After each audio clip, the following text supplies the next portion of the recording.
இப்போ நான் உங்களுக்கு வத்த குழம்பு செய்ய சொல்லித்தர போகிறேன். ஒரு சின்ன கரண்டியில் ஒரு கரண்டி கடலைப்பருப்பு, ஒரு கரண்டி உளுத்தம்பருப்பு, ஒரு அரை ஸ்பூன் வெந்தயம், தேவைக்கேற்ப காஞ்ச மிளகாய், ஒரு பச்சை மிளகாய், கொஞ்சம் புளி சேர்த்துக்கோங்க, கொஞ்சம் தேங்காய் சேர்த்துட்டு எல்லாம் இப்போ வறுக்கணும். தேங்காயை வறுக்க வேண்டாம், இதை மட்டும் வறுத்து வச்சுக்கலாம். புளியை ஊற போட்டுருங்க.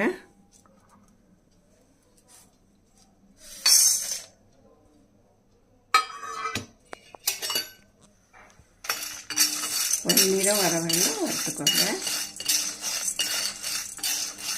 வெண்டைக்காயை இந்த மாதிரி அரிஞ்சு வச்சுக்கோங்க. ஈஸியாக வறுபடுவாங்க, வதக்க முடியும்.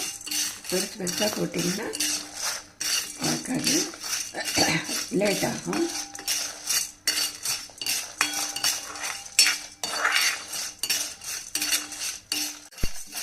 இந்த மாதிரி பொன்னிறமாக வர வரையிலும் வறுத்துக்கோங்க.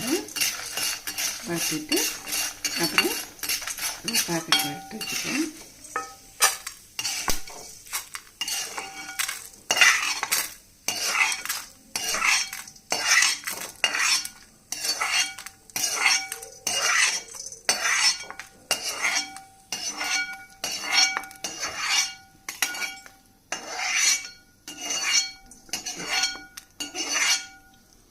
இப்போ இந்த புளியை தண்ணியில் ஊற வச்சுக்கலாம். கொஞ்சம் எண்ணெய் விட்டுக்கோங்க.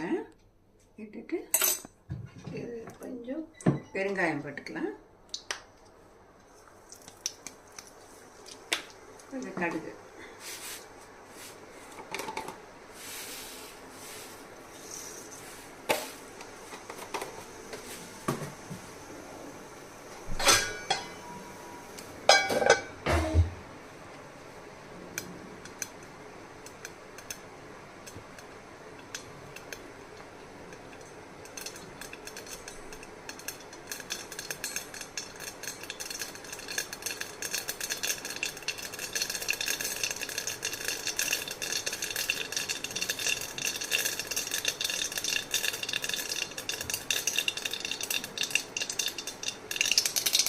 பச்சை மிளகாய் போட்டுக்கலாம். வெடிக்கும், கொஞ்சம் மூடி வச்சுக்கலாம்.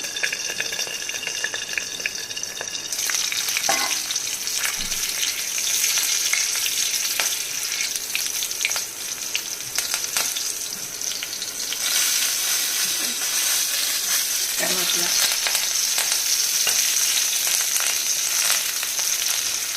வெண்டைக்காய் போட்டுக்கலாம்.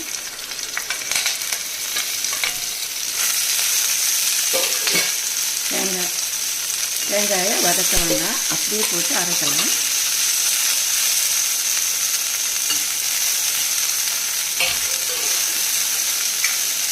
எப்படி வதங்கட்டும், அதுக்குள்ளே அரைச்சி தெரியும். இப்போ பாருங்கள், நல்லா வெண்டைக்காய் வதங்கிடுச்சு. இப்போ புளி தண்ணியை போட்டுப்போம். புளியை ஊற வச்சுருப்பாங்க, அதை போட்டுப்போம்.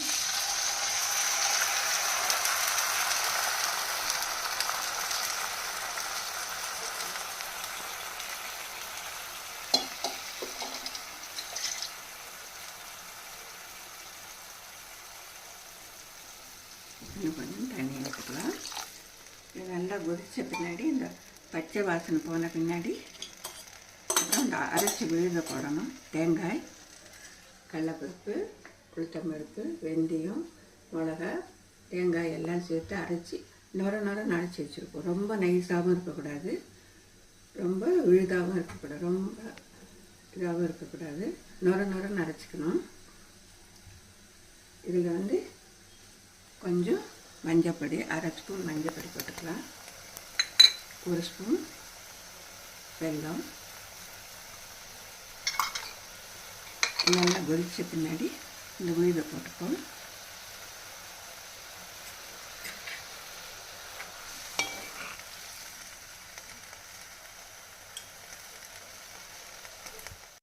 இப்போ நல்லா கொதிச்சு வந்து பச்சை வாசனை போயிடுச்சு.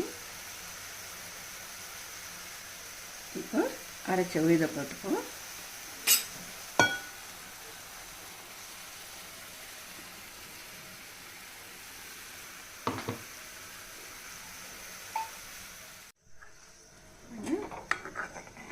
லேசாக கொதிக்கட்டும்.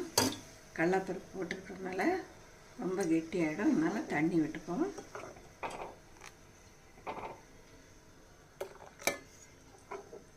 இப்போ தண்ணியாக தான் இருக்கும், அப்புறம் கெட்டியாகிடும்.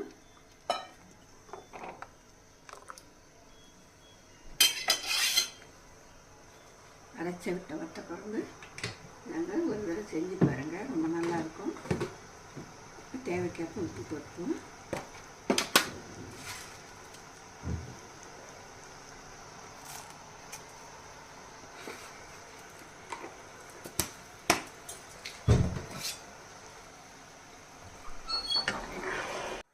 லேசாக கொதிச்சா போகிறோம், தேங்காய் இருக்கிறதுனால ரொம்ப கொதிக்கக்கூடாது.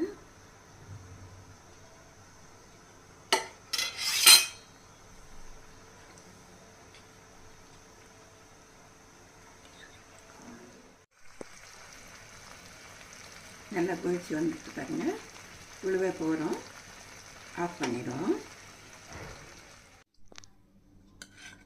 பாருங்க, அரைச்சி விட்டு வத்த குழம்பு, வெண்டைக்காய் வத்த குழம்பு ரெடி ஆகிடுச்சு.